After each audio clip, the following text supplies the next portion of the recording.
أصدقائي وأهلا وسهلا فيكم. واليوم رح نعمل مع بعض بيتزا بالسجق. هلا مع بعض نشوف الطريقة. رح نبدأ بمقادير بيتزا السجق. أول شي عنا الطحين، الخميرة، السكر، ملح، زيت وماء للعجن. هدول مشان العجينة هي بندورة مقطعة، البصل، الثوم، الفلفل الخضراء، وبنضيف شوية بهار وشوية زعتر أخضر، هي اللي بيعطيها نكهة البيتزا. عنا هون لحمة مفرومة، عنا كمية منيحة من الثوم، فلفل الحمراء، ملح، بهارات الكاري، والجبن الأشقوان. أنا هلأ حطيت الطحين تقريبا 5 كاسات طحين، بضيف لهم معلقة صغيرة سكر، معلقة ملح،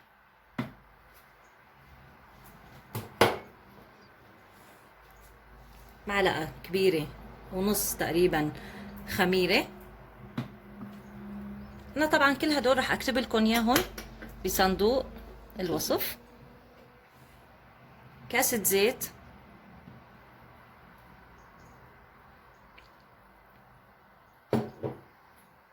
وماء للعجن. طبعا منزيد حسب شد بتحتاج معنا العجينة.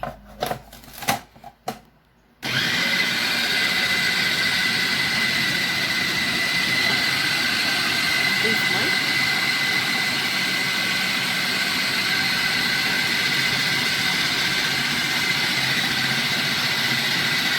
الأغلب بتاخد معنا الكاسة.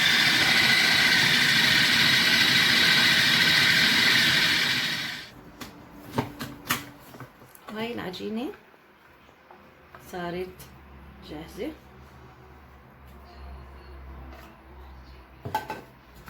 نزلها هون ونلمها هيك على بعضها. صارت العجينة بتجنن. هلا رح نغطيها ونتركها لمدة ساعة لحتى تختمر معنا العجينة وطبعا تكبر. هلا رح نحضر سوا صلصة البيتزا. شعلت النار، حطيت زيت،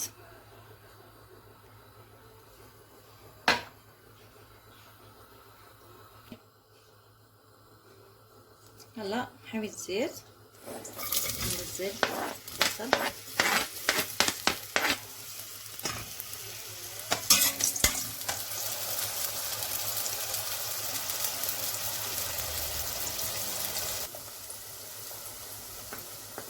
ننزل ثوم بعد ما دبل معنا البصل، نخلط شوي، ننزل زيت زيتون.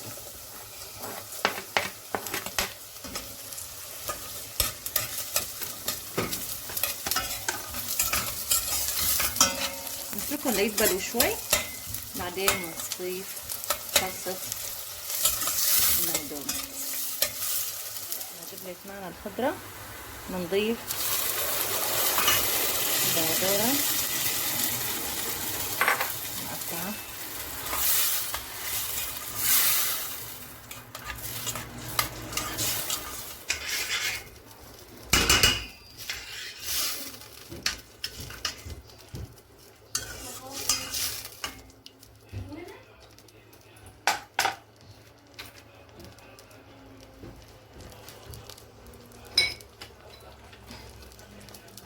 نضيف رشة ملح بسيطة لأنه في بالعجين ملح. وهلأ بنغطيها ونستنى لتستوي. هلأ بعد ما استوت الصلصة بحط الزعتر الأخضر،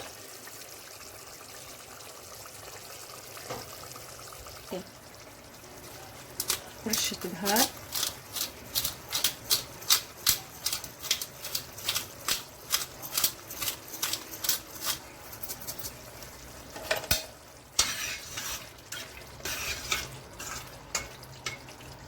هيك الصلصة صارت جاهزة. لا نطفيها. هلا رح نتبل لحمة السجق. معلقة صغيرة ملح، معلقتين صغار فلفلة، معلقتين بهارات الكاري،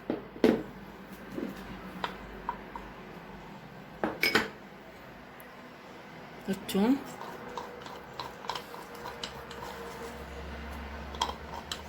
أهم ما بميز السجق هو الثوم،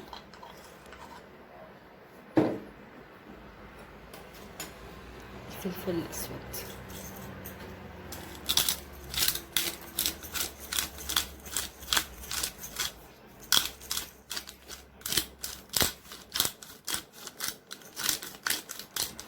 نعجنها كويس.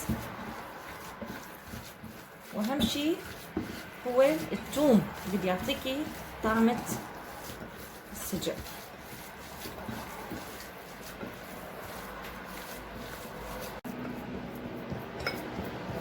هاي صارت جاهزة، وهاي عجينتي صارت جاهزة.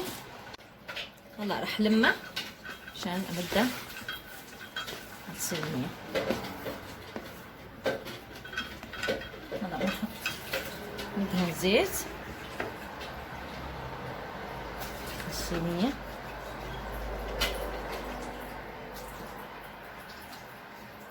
قطعة عجين،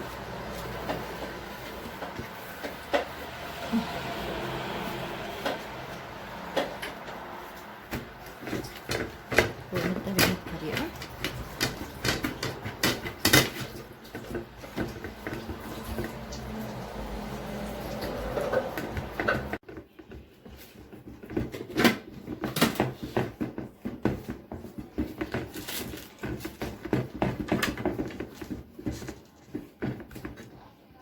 هيك صارت جاهزة.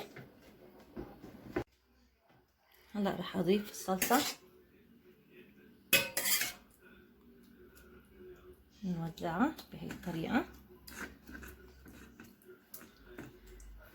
طبعا انتي بتحطي الكمية اللي بتحبيها، في ناس بتحب صلصتها كتيرة، في ناس بتحبها قليلة، في ناس بس بتعتمد مثلا على الكاتشب. لا انا هيك بفضل انه تنطبخ طبخ تصير ألذ.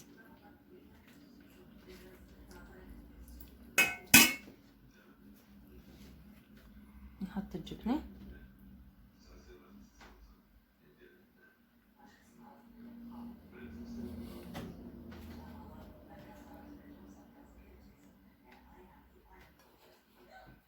هلا رح فرجيكم شلون رح احط السجق على وش البيتزا.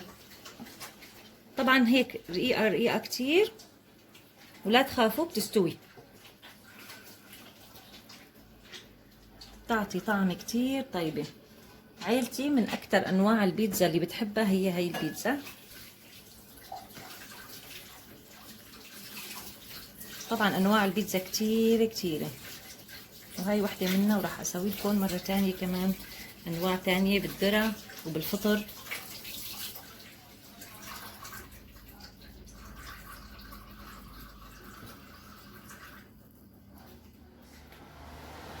هلا انا هيك خلصت، راح احطها بالفرن على درجة حرارة 240.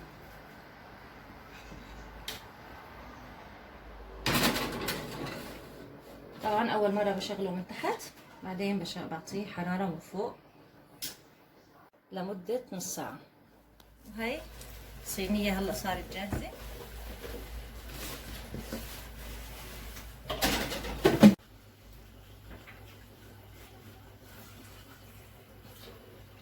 هاي البيتزا صارت جاهزة، وان شاء الله بتنال اعجابكم، وريحة تاخد العقل.